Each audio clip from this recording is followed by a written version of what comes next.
y el jueves se pone líder. Y el jueves se pone líder.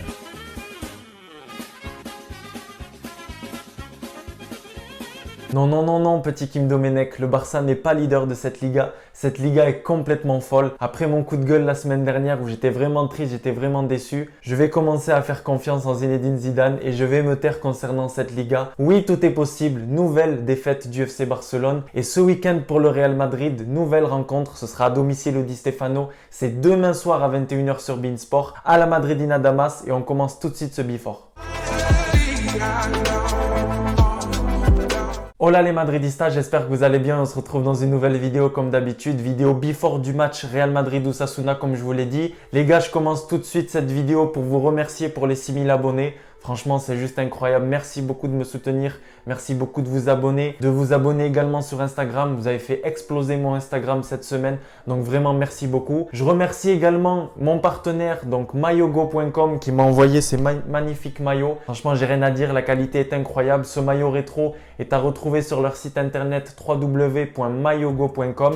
Ils m'ont également envoyé ce maillot qui est magnifique du Real Madrid, bien évidemment. Ce maillot noir, franchement, les finitions sont incroyables. C'est des maillots, comme je vous l'ai dit, de super bonne qualité, les gars. Et vous pouvez les toucher à environ 30 €. C'est entre 25 et 30 €. Vous avez également des survêtements, des ensembles, des polos. Franchement, vous retrouvez tous les clubs, même si vous n'êtes pas que forcément attiré par le Real Madrid. Vous avez la Ligue 1, la Liga, la Serie A, etc. Même les sélections nationales. Donc franchement, allez faire un tour sur le site maillogo.com et grâce à mon code promo NONO15, vous avez la possibilité de bénéficier de 15% de remise. Donc c'est déjà pas mal et ça fait plaisir. Donc les gars, on commence tout de suite ce before par les blessés. Comme d'habitude, petit point sur la situation. Semaine mouvementée encore pour le Real Madrid avec la blessure de Dani Carvajal qui nous fait une rechute, qui se blesse malheureusement, qui est forfait jusqu'à fin de saison. À moins que le Real Madrid se qualifie pour cette finale de Ligue des Champions. Donc qu'est-ce que vous voulez que je vous dise? J'ouvre directement le débat. Je vous laisse me dire dans les commentaires comme d'habitude. Est-ce qu'on ne doit pas recruter un défenseur droit cet été? Avec la vente de Hakimi,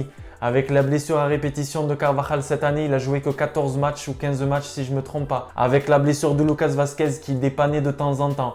Avec Nacho qui dépanne aussi dans l'axe, qui va dépanner sûrement ce week-end à gauche. On n'a pas véritablement de belles doublures à Carvajal. On a acheté Odriozola, vous savez très bien ce que je pense de lui. Et vous aussi, malheureusement, à la majorité, vous n'aimez pas Odriozola. Donc voilà pour ce côté droit, je vous laisse me dire dans les commentaires comme d'habitude. Et puis après, j'enchaîne avec Mendy. Vous savez, pour Ferland Mendy, on avait des doutes. Est-ce qu'il sera là pour Osasuna? Est-ce qu'il sera là pour Chelsea? Après le match catastrophique de Marcelo face à Chelsea au match aller, on s'est tous dit une chose. Espérons que Ferland Mendy soit là pour le match de ce week-end. Et malheureusement, le groupe vient de tomber, les gars. D'ailleurs, je vais vous dire les joueurs qui sont convoqués par Zinedine Zidane. Mendy n'en fait pas partie malheureusement. Et donc je continue dans les mauvaises nouvelles. Vous l'avez bien vu, Sergio Ramos s'est entraîné cette semaine donc à Valdebebas, à l'extérieur. Ça fait 2 jours qu'il s'entraîne avec le groupe, mais malheureusement le groupe vient de tomber comme je vous l'ai dit et il n'est pas convoqué. Donc pas de Sergio Ramos pour Osasuna. Donc assez compliqué de le voir débuter face à Chelsea, tout comme Ferland Mendy bien évidemment. C'est d'ailleurs Zinedine Zidane qui l'a confirmé cet après-midi en conférence de presse, qui nous disait que Sergio Ramos est bien et qu'il allait voir s'il allait être dispo pour être convoqué. Voilà, la réponse est là, il n'est pas convoqué pour le moment. D'ailleurs, pour ce groupe de convoqués, je vous donne les noms: Courtois, Lounine et Altoulbe dans les cages. Militao, Varane, Nacho, Marcelo, Odriozola et Miguel du Castilla. Pour le milieu de terrain, ce sera Kroos, Modric, Casemiro, Isco, Arribas et Blanco. Je sais que vous avez énormément apprécié les prestations de Blanco et d'Arribas. Et puis au niveau de l'attaque, Eden Hazard, Benzema, Asensio, Vinicius Junior, Mariano et Rodrigo pour terminer. Eh bien, vous l'avez vu quand je vous ai annoncé ces joueurs convoqués. Malheureusement, pas de Federico Valverde pour ce week-end. Alors oui, il est négatif, mais on attend toujours un deuxième test. C'est le protocole, c'est comme ça, c'est la Liga qui veut ça. Donc on espérait jusqu'à la dernière minute, et c'est pour ça que je vous fais cette vidéo un petit peu tardivement, on espérait qu'il soit négatif une seconde fois, que le test soit envoyé et que ce soit validé par la Liga. Mais malheureusement, pas de Valverde pour Osasuna. Donc on espère récupérer Valverde dès demain ou après-demain. Donc au niveau du groupe pour qu'il soit dispo pour Chelsea, parce que je vous le dis, contre Chelsea, on va avoir besoin de Mendy et besoin de Valverde. Mais pour ce week-end, pas de Valverde, pas de Mendy. Et d'ailleurs, on passe tout de suite au 11 probable pour affronter cette équipe d'Osasuna. Alors c'est un mélange de ce qu'on va voir demain et ce que j'aimerais voir également. Vous allez voir, je commence tout de suite avec dans les cages bien évidemment notre ami Thibaut Courtois qui nous a sauvé d'une parade exceptionnelle cette semaine face à Chelsea. Au niveau de la défense, ça me fait mal de le dire, mais je pense qu'Odriozola va être titularisé sur le côté droit. Dans l'axe de cette défense, on retrouvera Militao qui vient de sortir une prestation XXL face à Chelsea, accompagné de Raphaël Varane. Et puis sur le côté gauche, après un nouveau match décevant de Marcelo, je ne veux pas lui redonner la titularisation. On va voir ce que va faire Zidane, mais je pense que ce sera Nacho qui va couvrir ce côté gauche. Au niveau du milieu de terrain, d'ailleurs, en conférence de presse, Zinedine Zidane nous a donné un petit peu plus d'informations. On lui a posé la question, est-ce que Modric et Kroos vont jouer? Est-ce qu'ils vont être titulaires ou pas? Il n'a rien confirmé de tout ça, il a juste dit une chose. Oui, Kroos et Modric vont jouer. Après, est-ce qu'ils vont jouer une mi-temps, 60 minutes, une demi-heure? On verra bien. C'est pour ça que je pense qu'on retrouvera au milieu de terrain Casemiro accompagné de Isco. Ça me fait mal également de le dire.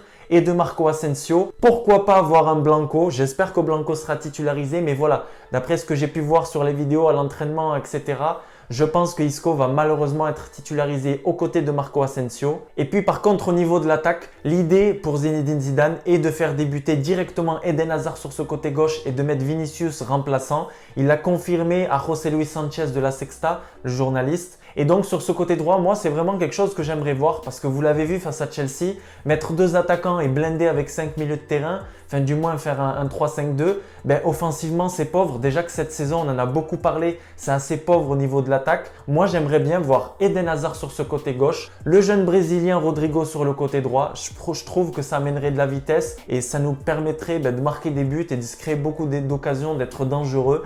Et puis comme d'habitude en attaque, Karim Benzema. Pareil pour Karim Benzema qui va sûrement être reposé. Je pense qu'il va quand même débuter le match et pas faire l'erreur comme il y a quelques jours de mettre Benzema sur le banc et puis après de le faire rentrer. Je pense que ça va être Benzema directement et si on se met à l'abri rapidement et qu'on a un résultat positif, alors on fera rentrer Mariano pour faire souffler Benzema parce qu'on a énormément besoin de lui face à Chelsea. Donc voilà pour mon 11. Les gars, je vous l'ai dit, c'est rien de fixe, c'est ce que j'aimerais voir et un mélange de ce qu'on va sûrement voir de la part de Zinedine Zidane. Je vous laisse comme d'habitude me dire dans les commentaires votre 11, avec quoi vous voulez voir démarrer Zinedine Zidane. Un 3-5-2, un 4-3-3, un 4-4-2, je vous laisse tout me dire dans les commentaires comme d'habitude. Et puis là, j'ouvre une petite parenthèse sur Osasuna parce que c'est notre adversaire du week-end. Vous vous rappelez sûrement au match aller, score 0-0 sur un match nul et un match clairement qui était vraiment nul, qui était pas beau à voir. Je sais pas si vous vous rappelez, il avait neigé, énormément neigé en Espagne et on était resté sur un score très décevant 2-0-0. Cette équipe d'Osasuna, les gars, elle est 11e de cette Liga 2020-2021. Elle reste sur une défaite, mais juste avant 3 victoires et un match nul. Donc franchement, c'est plutôt bien pour cette équipe d'Osasuna. Ils évitent la relégation, ils évitent de tomber. Ils sont classés 11e. Franchement, ils ont des bons résultats. Ils se sont imposés face à Villarreal. Ils se sont imposés face à Valence. Même si Valence, voilà, c'est plus le Valence d'avant. C'est quand même ça. Moi, je dis que cette équipe de Osasuna, comme d'habitude, il faut s'en méfier. Il va falloir faire attention. Il va falloir être vigilant. Je sais que les joueurs vont avoir comme d'habitude le match de Ligue des Champions en tête. Mais les gars, comme je vous l'ai dit, après la défaite la semaine dernière de l'Atlético face à Bilbao, après la défaite jeudi du Barça face à Granada, qui aurait pu penser que le Barça allait perdre contre Granada 2-1 à la maison? Franchement, cette Liga, elle est complètement folle. Ouais, j'y ai pas cru de nombreuses fois. Ouais, franchement, et je sais qu'on est nombreux comme ça à avoir douté et à avoir dit bon, c'est foutu. Mais non les gars, il faut y croire au maximum. Ouais, il reste 5-6 journées avec la Ligue des Champions, etc. C'est des finales. Il faut gagner tous ces matchs-là, les gars. Je sais que ça va être compliqué, que les joueurs sont fatigués, mais c'est là qu'il faut montrer qu'on est les meilleurs. C'est là qu'il faut montrer qu'on est le Real Madrid.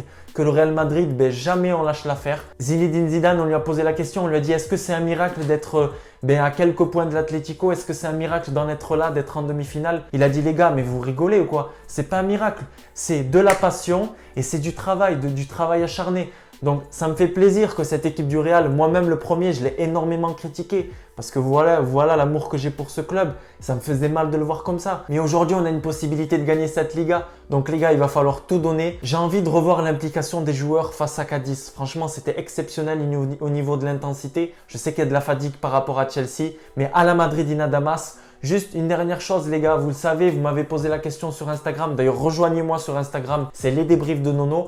Vous m'avez dit que Marcelo ne sera pas là face à Chelsea dû à un vote au niveau des élections, etc. Oui, Marcelo ne sera pas là mardi, mais il prendra un vol lui-même tout seul et il sera disponible. Donc face à Chelsea, il sera dans le groupe, il sera là mercredi pour jouer face aux Blues. Donc voilà pour la petite information. En tout cas, voilà, c'est tout pour ce before les gars. On a fait un point comme d'habitude sur les blessés, sur la compo probable. Les gars, comme d'habitude, n'hésitez pas à vous abonner, n'hésitez pas à liker, à me dire dans les commentaires ce que vous pensez de ce match. Est-ce que vous pensez qu'on va gagner? Est-ce qu'il faut faire tourner pour penser à Chelsea? À la Madridina Damas les gars, et vamos, somos a Real Madrid, on peut le faire, vamos!